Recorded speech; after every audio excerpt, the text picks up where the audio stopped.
Bonjour amis, merci d'aimer Storytime avec Frosty et de vous abonner à Adrian, Rami, Bin, Aimant et tous les autres. Je suis heureux de pouvoir rendre l'heure du conte agréable et aventureuse pour vous. Rassemblez-vous dans un espace confortable, peut-être avec des couvertures et des oreillers. Tamisez les lumières car aujourd'hui nous allons partir en voyage avec deux courageux frères et sœurs nommés Hansel et Gretel. Il était une fois deux enfants appelés Hansel et Gretel. Ils vivaient avec leur père et leur belle-mère dans une maison en forêt. Leur père était bûcheron. Le bûcheron était très pauvre. Il ne pouvait plus fournir de la nourriture à sa famille.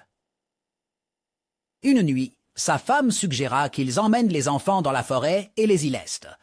Hansel et Gretel entendirent ce que leur belle-mère avait dit. Ils étaient très tristes. Hansel sortit discrètement et trouva des petits cailloux blancs. Ils brillaient intensément au clair de lune. Il remplit ses poches de cailloux et retourna discrètement à l'intérieur. Le lendemain matin, ils partirent tous se promener dans la forêt. En marchant, Hansel laissait tomber les cailloux le long du chemin. Ils allaient de plus en plus loin dans la forêt. Hansel et Gretel se fatiguèrent. Alors le bûcheron fit un feu et leur dit de se reposer ici. Lorsqu'ils se réveillèrent, ils étaient tout seuls. Mais le plan de Hansel avait fonctionné. Il pouvait suivre les cailloux jusqu'à la maison. Le lendemain, la belle-mère donna à Hansel et Gretel 2 tranches de pain pour leur petit déjeuner. Ils se mirent en route dans la forêt à nouveau. Cette fois, ils marchèrent beaucoup plus loin au cœur de la forêt. Alors qu'ils marchaient, Hansel laissait tomber des miettes de pain le long du chemin. Quand les enfants étaient bel fatigués, le bûcheron leur a dit de ramasser du bois pour qu'ils puissent leur faire un feu. Il leur a dit de se reposer près du feu et, encore une fois, ils se sont endormis. À leur réveil, ils se retrouvèrent de nouveau seuls.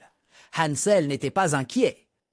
Il expliqua à Gretel à propos des miettes de pain, mais quand ils regardèrent le long du chemin, ils découvrirent qu'elles avaient été mangées par les oiseaux et les animaux de la forêt. Hansel et Gretel marchèrent et marchèrent à travers la forêt. Finalement, ils tombèrent sur une maison incroyable. Elle était faite de pain d'épices et décorée de bonbons, de glaçages et de sucettes. Hansel et Gretel ont commencé à manger les bonbons. Puis, tout à coup, une vieille femme est sortie de la maison en pain d'épices. Elle les a invités à entrer. Mais une fois à l'intérieur, les enfants ont découvert que la vieille femme était très cruelle. Elle a enfermé Hansel dans une cage. Elle voulait l'engraisser et le manger. Un jour, la vieille femme a montré à Gretel le four où elle allait cuire Hansel. Gretel a décidé de tromper la vieille femme. Elle lui a dit que Hansel était trop gros pour entrer dans le four. La vieille femme se pencha pour regarder de plus près. Gretel la poussa directement dans le four.